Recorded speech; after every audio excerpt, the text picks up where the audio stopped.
क्या आपने कभी सोचा है कि यदि दुनिया के सबसे प्रतिभाशाली लोग एक दिन गायब हो जाएं तो क्या होगा? यदि वैज्ञानिक, कलाकार, उद्यमी और सभी नवाचारी मन एक साथ अपना काम छोड़कर चले जाएं तो समाज का क्या हाल होगा?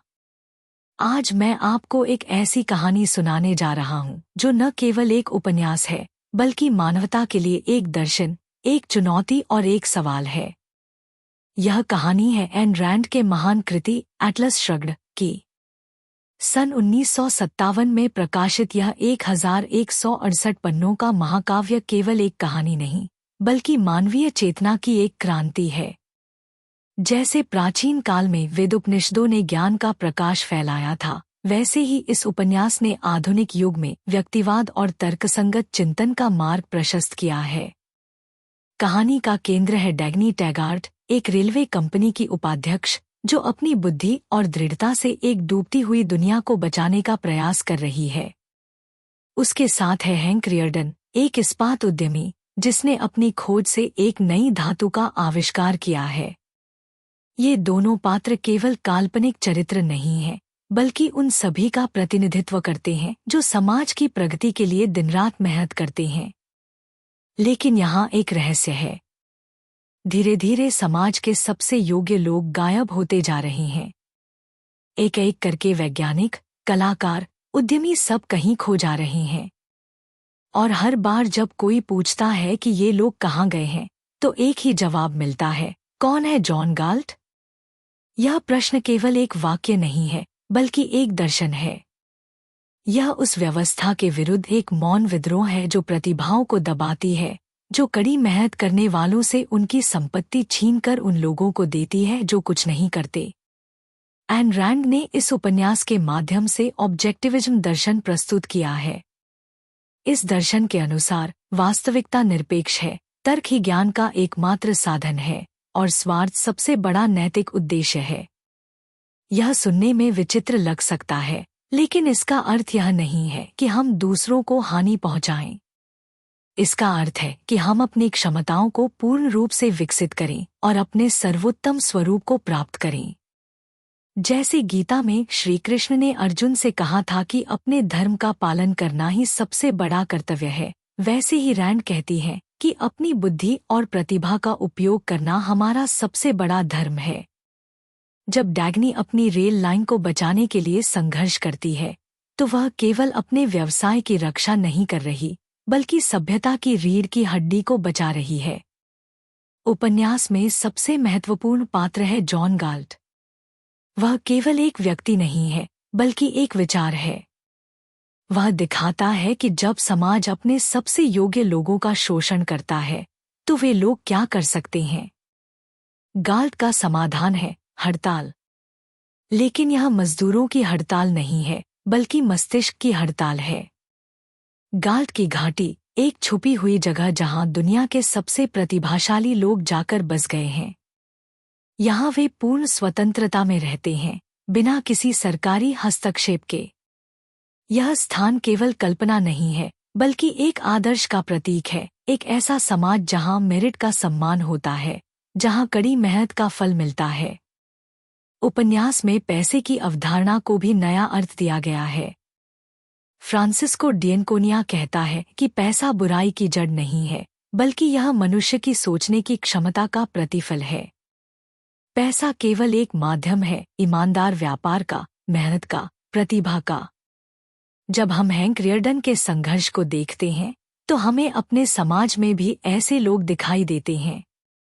वे उद्यमी जो नई तकनीकों का विकास करते हैं, वे कलाकार जो सुंदरता का निर्माण करते हैं, वे शिक्षक जो ज्ञान का प्रसार करते हैं, ये सभी आधुनिक युग के गाल्ट हैं।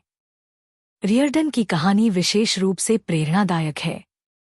वह अपनी नई धातु के कारण सरकारी नियंत्रण और सामाजिक दबाव का सामना करता है, लेकिन वह झुकता नहीं है। अदालत में वह स्पष्ट रूप से कहता है, मैं केवल अपने लाभ के लिए काम करता हूँ, जो मैं उन लोगों को उत्पाद बेचकर कमाता हूँ जिन्हें इसकी आवश्यकता है और जो इसे खरीदने में सक्षम हैं। यह कथन केवल व्यावसायिक नहीं है, बल्कि दार्शनिक है। यह दिखाता है कि स्वार्थ का अर्थ दूसरों को हानि पहुंचाना नहीं है, बल्कि पारस्परिक लाभ पर आधारित संबंध बनाना है। उपन्यास का सबसे शक्तिशाली हिस्सा है जॉन गाल्ट का 70 पन्नों का भाषण। यह भाषण केवल एक चरित्र के विचार नहीं है, बल्कि मानवता के लिए एक संदेश है।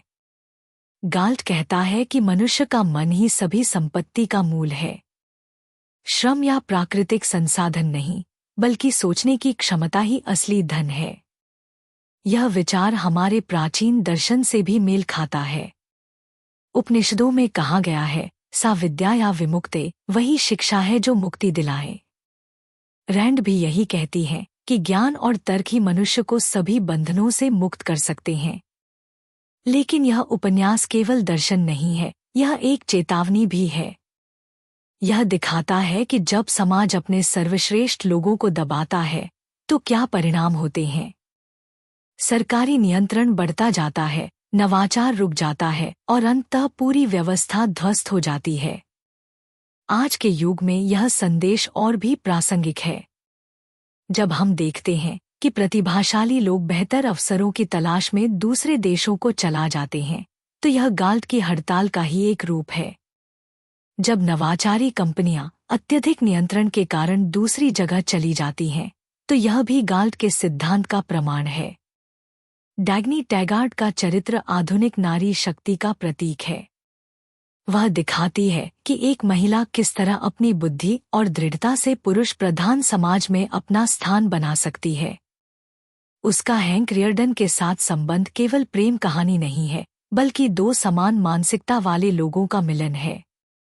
यह उपन्यास हमें सिखाता है कि सफलता कोई पाप नहीं है।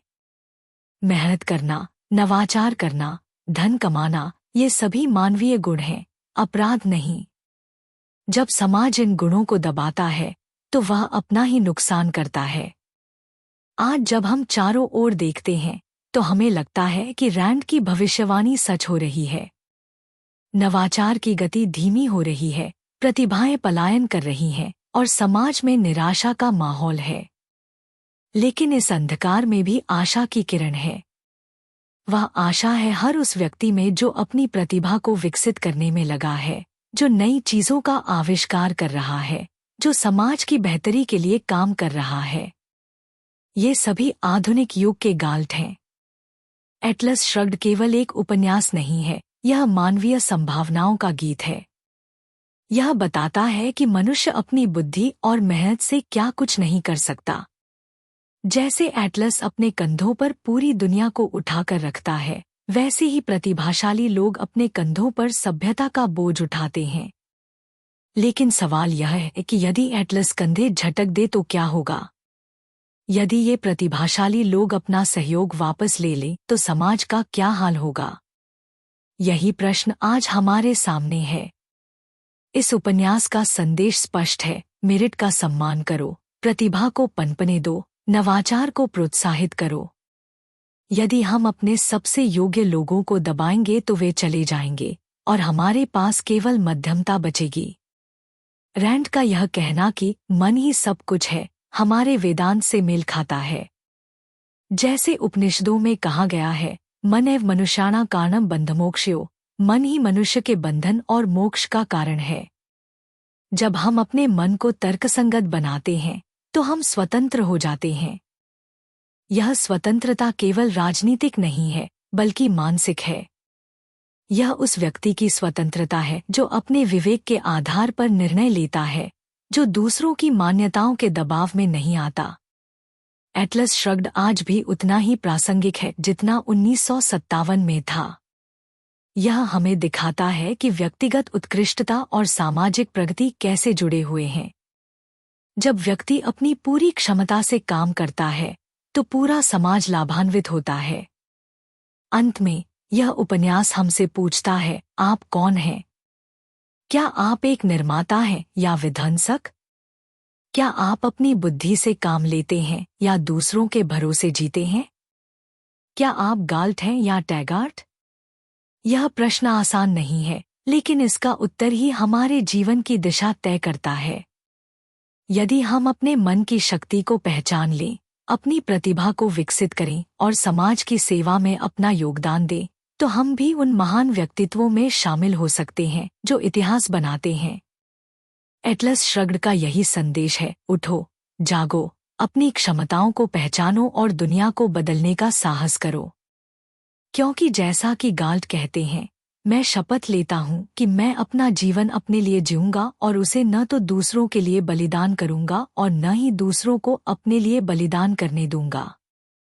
यही है व्यक्तिगत गुणवत्ता का मंत्र, यही है स्वतंत्रता का सार और यही है मानवीय गरिमा का आधार। दोस्तों, यदि आपको यह गहन विश्लेषण पसंद आया है तो कृपया इस वीडियो को लाइक करें और हिंदी बुक बाइट्स चैनल को सब्सक्राइब करना न भूलें। अपने मित्रों के साथ साझा करें ताकि ये महान विचार और अधिक लोगों तक पहुंच सकें। क्योंकि ज्ञान बांटने से बढ़ता है और महान पुस्तकों के संदेश को फैलाना हमारा कर्तव्य है। अगली बार फिर मिलेंगे एक और रोचक पुस्तक की यात्रा में। तब तक पढ़ते रहिए, बढ़ते रहिए।